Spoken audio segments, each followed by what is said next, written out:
Imagine that we need $1 million to be happy. If that's the case, then as long as we don't reach this amount, we're unhappy. If we look at humanity's poverty and its small percentage of millionaires, we can conclude that happiness is scarce if it requires 7 figures in a bank account. Now, let's say that we deeply desire to be happy and feel incomplete as long as we don't reach this mental state. So far, we've managed to save $100,000, which might be a lot of money to most of us. But if we take the requirement of happiness we've set for ourselves into account, we are $900,000 in debt. It's not comfortable to be in debt, as it weighs heavily on our shoulders and implies a state of owing something, which, in this case, is a desire left unpaid. Only if we obtain what we want is this debt paid off. If what we need is scarce, it's challenging to get and easy to lose because everyone wants it. In our experience, then happiness is in short supply. Suppose we let our life satisfaction depend on things challenging to obtain. In that case, we set ourselves up for stress, discontent, and insecurity. We tend to worry a lot about not having what we want, losing what we have, and the future not playing out as we desire. A much better alternative would be a minimalist mindset of abundance.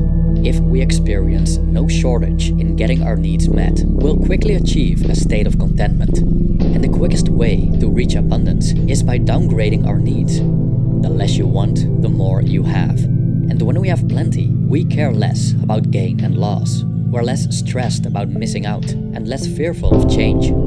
This video delves into the benefits of being satisfied with little, how this leads to a more carefree life, and how we can experience abundance instead of scarcity through a minimalist mindset.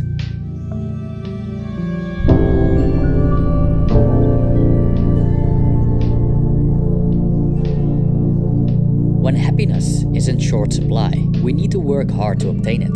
The requirements for happiness we've decided for ourselves could be material possessions, money, high social status, a near-perfect partner, or perhaps a combination of these factors. Imagine slaving away endlessly to meet these requirements, while continually experiencing this nagging sense of dissatisfaction, because as long as our needs aren't satisfied, we're not happy. Imagine that we finally obtain our holy grail. We anxiously hold on to it, as losing what we've worked so hard for would mean the end of our happiness. What a demanding life that would be. The more specific our conditions for happiness are, the more difficult it becomes to be satisfied, especially when we've made our happiness dependent on outside circumstances that are incredibly fickle. Even the smallest of changes threaten the foundations of our well-being. An example of this would be a person who desires a quote-unquote perfect life, which entails a perfect house, perfect family, perfect job, perfect social circle, and the list goes on. Satisfaction requires all variables to be fulfilled. But if one of them isn't perfect, then this person's sense of happiness collapses like a house of cards. As the backwards law shows us, the more we need to be satisfied, the less satisfied we become. And the more we want, the less we feel we have. So the less we need from the world, the more we'll experience abundance. Abundance implies that we have more than enough. But what's enough? That's subjective. For some, it's never enough. For others, very little is enough. Also, our idea of what's enough tends to change over time. For example, when we're still in college, having enough money to buy food and going to parties tends to be enough.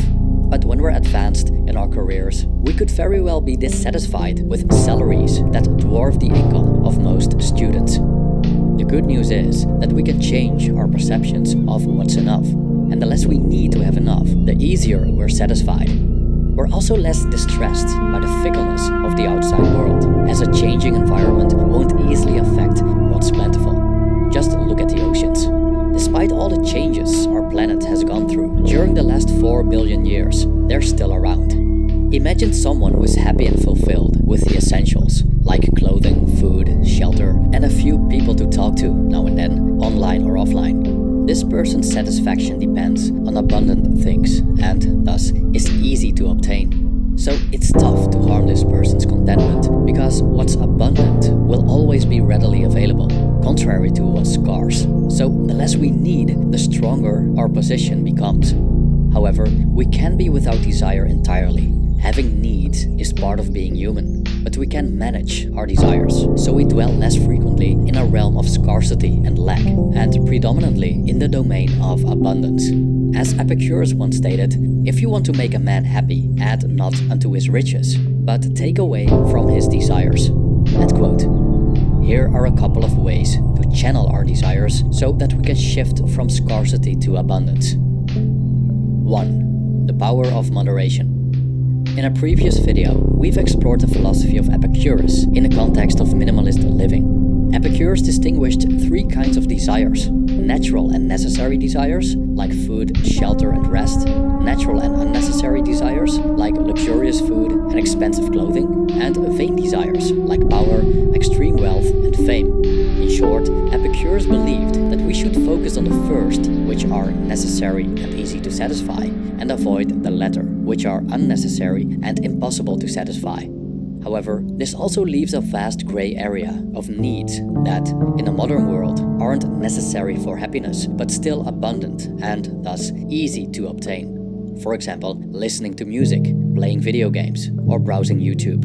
Looking at the amount of music, games, and videos available these days, we could say that these pleasures are abundant, but we tend to overindulge in them.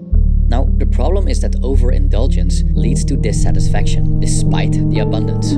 Because to feel satisfied, we need more and more, as our senses become less sensitive and need more stimulation. And the more we need, the less abundance we'll experience. If we would choose our needs wisely, we might not want to engage with them in ways that disempower us. The Stoics proposed a virtue called moderation to curb our desires, so they do not rule us. Moderation includes modesty and self-control. If we master these virtues, then pleasures in abundant supply will not conquer us, but serve us only when we choose, so they maintain their quality of being plentiful and enjoyable. 2. Being thankful for what we have. Humans tend to focus on what they want rather than on what they have, but doing so means we exchange potential sources of contentment for unfulfilled desires and the pain that comes with that. The things we have form a very accessible source of joy. Is there anything easier to obtain than what we already have? Or is there anything more acutely available than what's already in our possession? When we fail to cherish what we have, we'll be dissatisfied, so we need to put in the effort to look for something else. But if we turn away from what we don't have and start focusing on what we do have, happiness will be a bargain. Being grateful for what we have increases the value of what we have. For example, many people view the houses they live in as insufficient, too small, too old, too ugly. But they could also see the glass as half full. They have a roof over their heads, live small but cozily, and old doesn't always mean unsuitable for living. Even though larger, newer, better-looking houses are available, the places they live in still suit their basic need: shelter. There are many people with worse living spaces, or even without homes. Compared to them, any home is a blessing and something to be grateful for. When we shift the paradigm from dissatisfaction to gratitude, the value of the same house increases. We now value and cherish what we previously devalued. Gratitude, therefore, is not just a free of charge ticket to satisfaction, it's also a way to save money. Had we satisfied the desire for a new house, we would have eventually ended up with the same level of satisfaction, but we also paid most dearly for it. 3. Contemplating the price of our needs. Our needs come with a price. In general, what's abundant is cheap, and what's scarce is expensive. And it's easier to acquire something affordable than something lavish. But still, the level of difficulty depends on our context. Someone wealthy, for example, will have an easy time obtaining a costly watch, which, for a poor person, could take years of saving money. Even though the watch's price remains the same, it's relatively cheaper for the rich than for the poor. So when selecting our needs, it's wise to contemplate what they truly cost us. American philosopher Henry David Thoreau had a simple rule for this, and I quote, "The price of anything is the amount of life you exchange for it." End quote. Whenever we desire something, we could immediately ask ourselves, what amount of life will I exchange for this? How many hours of work does this purchase require of me? And how much does this work affect my health? Things that need a small amount of life in exchange can be considered cheap. Items that require a large amount of life can be regarded as expensive. If we focus on the needs that are cheap and easy to fulfill, we experience abundance.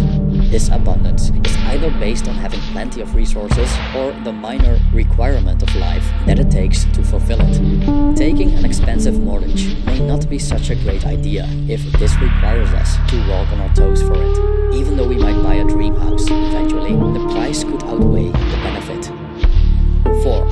Staying out of long-term debt. Being in debt can be a very stressful experience, as an obligation to pay off what we owe shackles us. Although we associate debt with money, our desires also generate debt to one of the most tormenting, nagging, demanding predators we can think of: the mind. So how is the mind a predator? Well, every time we notice that a desire arouses within us, we're instantly in debt.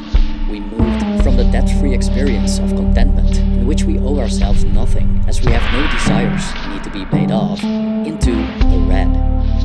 The mind demands that we fulfill this desire, and if we don't, it keeps knocking on our door like a debt collector. To a certain extent, this is inevitable. When we're hungry, for example, we must satisfy our hunger with food. When we're tired and in need of rest, we must pay off this debt by sleeping. But in most parts of the world, food and sleep are widely available. So paying off these natural desires isn't hard to do. Real difficulties start when we immerse ourselves in long-term desires that we must fulfill to feel satisfied. By doing this, we burden ourselves with long-term debt, a feeling of lack that only goes away when this desire is fulfilled, which can leave us feeling incomplete for a long time. An example of such a predicament is how some people handle unrequited love. Imagine having romantic feelings for someone, but this person doesn't feel the same way about you. If you're unable to accept this and spend your days hoping that this person someday reciprocates, you've set yourself up for long-term dissatisfaction. Your mind has turned the romantic interest of someone who's not interested into a prerequisite for happiness. So you'll be in debt until the mind gets what it wants, which probably never happens. Hope, therefore, is not a good strategy for happiness. Instead of letting our happiness depend on realizing dreams and desires in the future, especially those that take ages to realize or we never realize at all, we might want to focus on finding joy in more readily available things. Enjoying the immediate doesn't mean that we shouldn't have long-term goals, but that we appreciate the small things and don't let our joie de vivre solely depend on realizing the big. We can generate satisfaction with very little, with what's abundant. But this often means that instead of conquering the world, we need to conquer our desire for the world. Ultimately, there are two ways of creating abundance. The first one is by accumulating more of what we desire, but by doing so, we become dependent on outside circumstances that we cannot control. The second one is by putting a chain on our desires, so we make the things that are already here in the present more satisfying to us. The less we desire from the world, the more abundant the world appears. Thus, the less you want, the more you have.